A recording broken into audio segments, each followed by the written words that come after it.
Hindi, huwag mo akong utusan kung anong gagawin ko. Mr. Chair, Yes. pwede bang patayuin uli yung mga naka-receive ng 10,000 pesos? Alam mo, ang advice ni General Acop, kung magsisinungaling tayo, malapit sa katotohanan.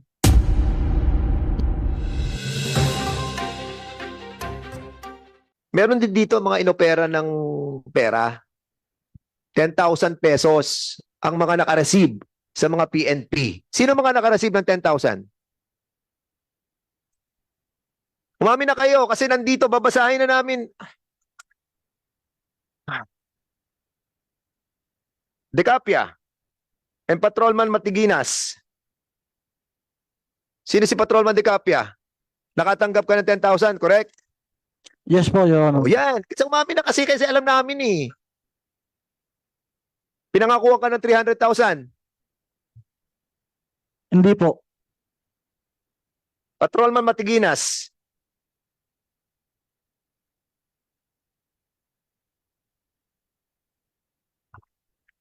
Patrolman Matiginas. Asan? Nabigyan po ng 10,000 and then Asa ka? napangakuan po ng 300,000 pesos.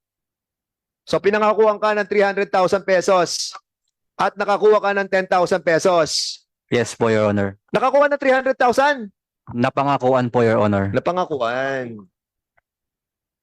So sino nagbigay sa iyo ng 10,000? Matiginas. Si Major Quijana po, Your Honor.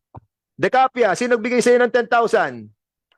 Your Honor, inabot lang po sa akin ni Patrolman Matuginas yun. O Matiginas, sino nagabot sa iyo? Ang nagabot po sa akin, Your Honor, si Police Major Quijana po, Your Honor. Yan na. Ikaw na naman. Of course, you will deny. Correct? Mr. Chair, wala po akong pinamimigay na ganong pera. At wala ka rin pinapangako na 300,000 pesos. Yes, Mr. Chair, kaya nga po walang natupad. Sino pa ang mga nabigyan ng 10,000? Taas nyo na kamay nyo. Dalawa lang ba nabigyan ng 10,000? Parang hindi dalawa lang. Ayan. Sige. Ruiz. Your Honor, almost all, sir, nabigyan po. Pati po ako, sir, nabigyan po. Lahat nabigyan. Dapat hindi kayo tumataas ang kamay. Lahat pala kayo nabigyan. You're all under oath. Huwag nyo kaming hayaan na mapilitan kayong makontempt lahat. Mr. Chair, pwede po bang patayuin yung naka-receive ng 10,000 pesos?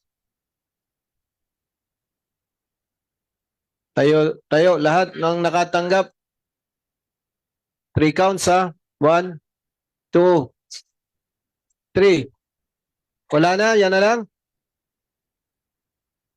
O si Major Quijano, sige makaupo na kayo. Nakuna na naman yan ng Major Quijano, lahat sila ng kasama mo sa operatiba nagsasabi na nakatanggap ng 10,000 mula sa iyo. Mr. Ibig Chair, mo sabihin sa akin, tatanggi mo yan eh. Ang sasabihin mo, si Matiginas ang nagbigay ng pera. Mr. Chair, pwede po natin patayuin yung di ko po nabigyan para makita rin po natin yung side ko. Hindi, huwag mo akong utusan kung anong gagawin ko. Mr. Chair, Ha? Ang Pasensya sinasabi na po, ko, yung Mr. Chair. binigyan mo. Mr. Chair, Yes. pwede bang patayuin uli yung mga naka-receive ng 10,000 pesos? Mr. Chair, tayo kayo lahat. Nung naka-receive. Tayo. Okay, one by one, Mr. Chair. Sinong nagbigay sa iyo ng 10,000 pesos? Major Quijana, Your Honor. Okay, take seat. Next. Mr. Chair, Major Quijano po. Okay, next. Thank you. Next. Major Quijana po, sir. Next. Police Major Quijana po, Your Honor. Okay, thank you. Next. Major Quijano po. Next.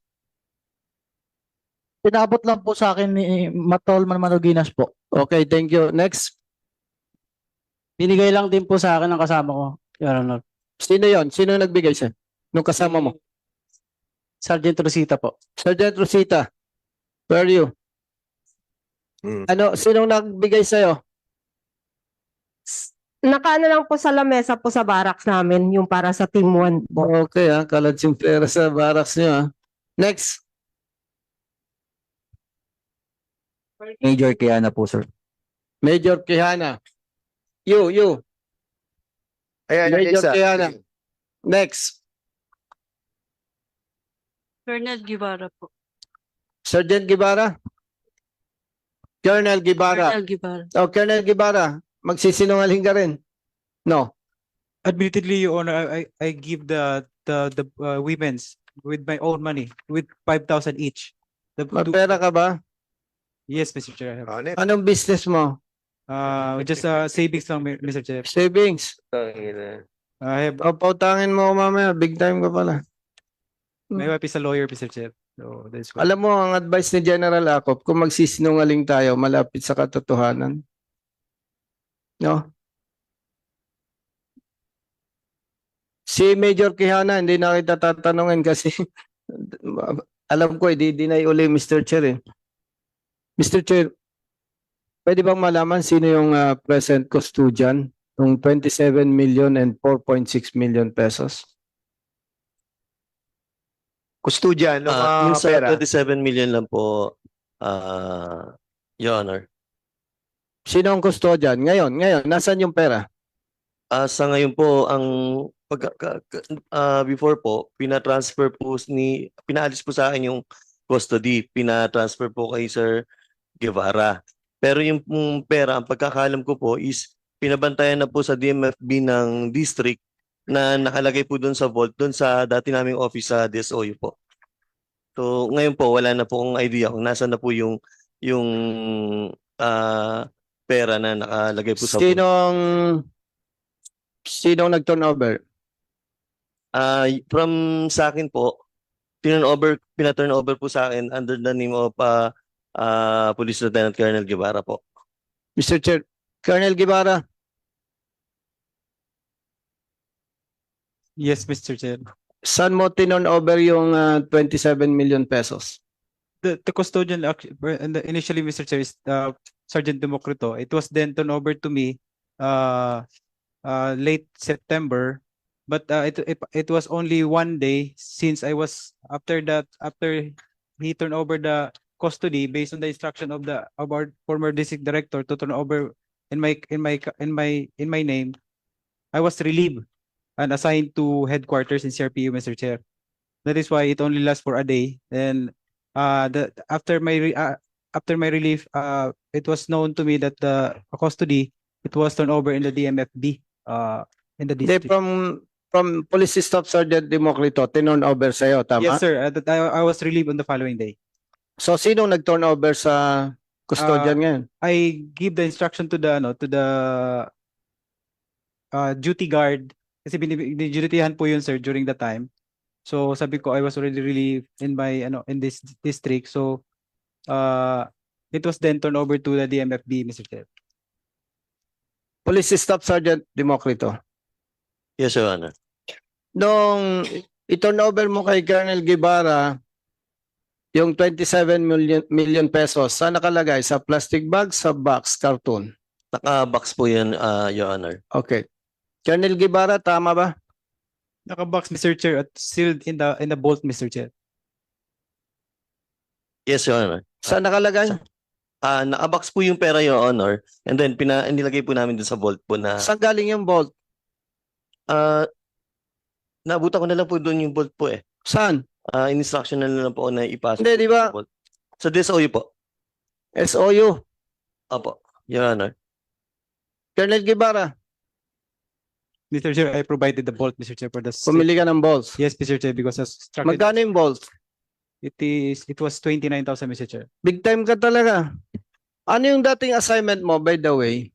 I was the former deputy RCD of PRO 13, Mr. Chair. RCD. Yes, Mr. Chair. Deputy RCD. Yes, Mr. Chair. Regional Controller Division. Yes, Mr. Chair. I see. Big time ka eh. Imagine, nagbigay ka ng 5,000 from your own money. Then, bumili ka ng bolt. 29,000 pesos. Ilan taon kang assign sa RCD? It was only 7 months, Mr. Chair. 7 years. 7 months, Mr. Chair. O bago ka na-assign ng Deputy RCD, anong assignment mo?